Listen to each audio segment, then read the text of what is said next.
Than 3 weeks to go to the elections. Voting rights remain under attack in a lot of states. Last week, the U.S. Supreme Court upheld a North Dakota state voter ID law, which could negatively affect the state's Native American voters. And in Georgia, Secretary of State Brian Kemp, who's also the Republican candidate for governor, put tens of thousands of voter registrations on hold, which is his term, which the Associated Press found disproportionately affects African American voters. And on Monday in Jefferson County, Georgia, dozens of African American senior citizens headed to the polls on the first day of in-person early voting were ordered off the bus. The Atlanta Journal-Constitution reported the decision came directly from County Administrator Adam Brett, who told the outlet Jefferson County administration felt uncomfortable with allowing senior center patrons to leave the facility in a bus with an unknown third party. How scary. I'm joined by Judith Brown Dianis, co-director of the Advancement Project, an old friend of the show, Jason Johnson, politics editor of TheRoot.com, and Latasha Brown, co-founder of Black Votes Matter. She was on that bus in Georgia.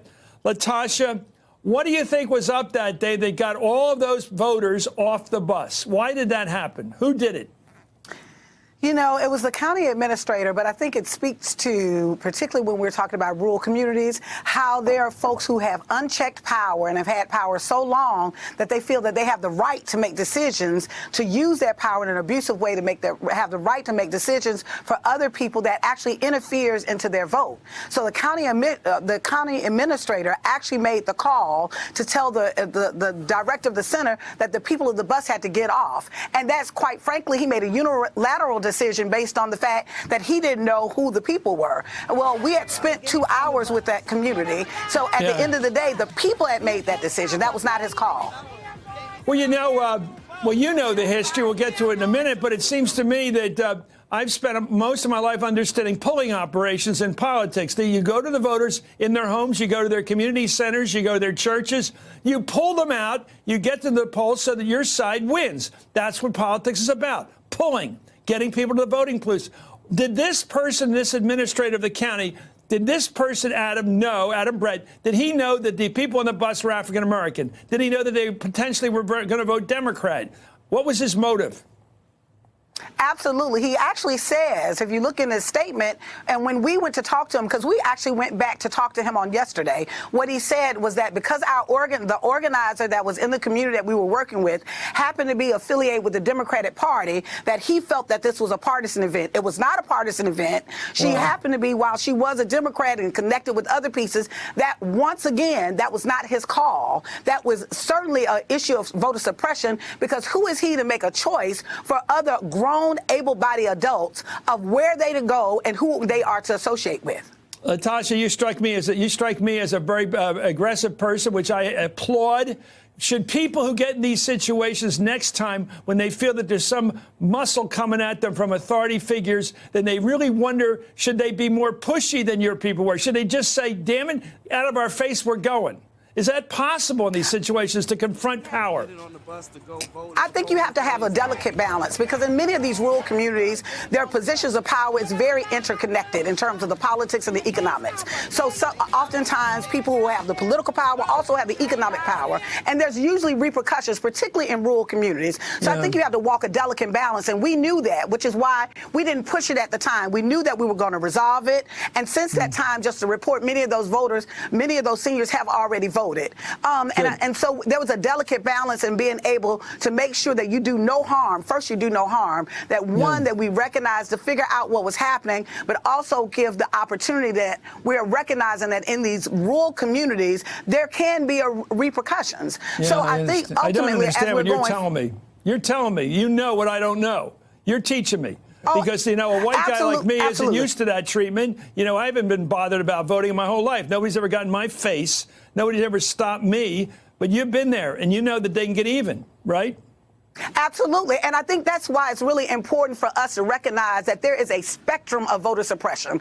Oftentimes, people will question where that was voter suppression or not, because it didn't look like a poll tax, or it doesn't look like we're asking how many jelly beans. But there's a spectrum of voter suppression tactics, and actually anything that interferes from a person's choice to be able to go freely to vote, that in itself meets the very definition of voter suppression.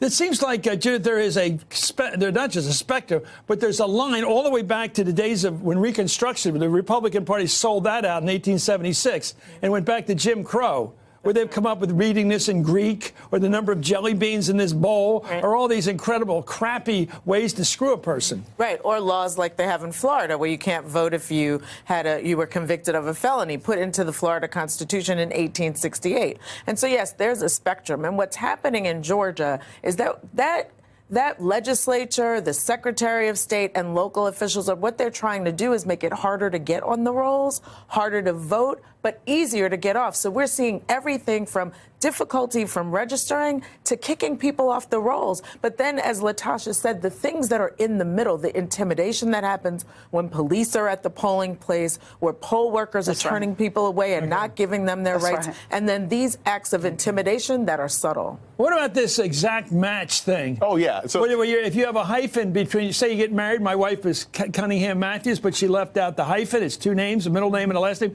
If you go by the middle and the last name as your formal surname, right, and you don't have it in some form, right, not in your checkbook or somewhere, they can deny you to vote. They'll knock you off. And here's the worst part. And they won't tell you, right? So you don't know until you show up in the voting booth. And we've talked about the fact that, how many marbles are in a jar, how many bubbles come out of a bar of soap. Is that true? Yeah. These are actually true things that were actually done during Jim Crow. Basically saying if you write your own name wrong, in our opinion, that's a literacy test. I mean, you've literally got literacy tests going on in Georgia. But that's not just all. You have these larger bureaucratic problems. In Arizona, where the Department of Motor... By the way, during this Blasey Ford thing, we're all over the place on that. I called her Dr. Ford. Some women, more feminists, would say, you got to say Blasey Ford, even though there's no hyphen. I mean, we're still haven't figured that one out. I'm Judith Brown Diana. Every time I go to the polls, there's confusion about which name to look it up under. And if I'm in Georgia, forget about it. Tell me what you prefer, just to get that straight. Dianis. One word. Okay, one word. Well, let's talk about where this stands. What do you tell, because this is your expertise, what do you tell people who come in deep South areas where there's trouble? There could be trouble anywhere. Right. When you get to the polls and somebody starts messing with you, what do you tell them to do at that moment? You waited in line. That's right. You get to the place, the person there they also have glasses with chains holding their glasses, very, very local and traditional. That person, there seems to be a problem with your name here. What do you say? Well, we tell them, do not leave. Right. Number one, you keep asking, ask the judge at the place, the election judge, but ultimately there's a ballot of last resort, and that's called a provisional ballot. We don't want you to use it first because it's the one that gets counted last, but we do want you to fight for that right. You can also call 1-866-OUR-VOTE, which is the... So it's all right to raise a modest stink. That's right. Yes. That's right. And start talking. And their poll workers make mistakes also. And bring every single piece of documentation that you can. At my old university, when they tried to keep college kids from voting with student IDs, the university provided all the kids with an energy bill from how much they paid in tuition to pay the bills so they could prove where they live. Bring your documentation, bring your IDs, bring your driver's license, and bring other people. That is how you fight this voter suppression. A lot of this comes from the fact that you have voting organizations and the DMV almost working together to keep you from voting. If you have your documents, you can fight for it. Hey there, I'm Chris Hayes from MSNBC. Thanks for watching MSNBC on YouTube. If you want to keep up to date with the videos we're putting out, you can click subscribe just below me or click over on this list to see lots of other great videos.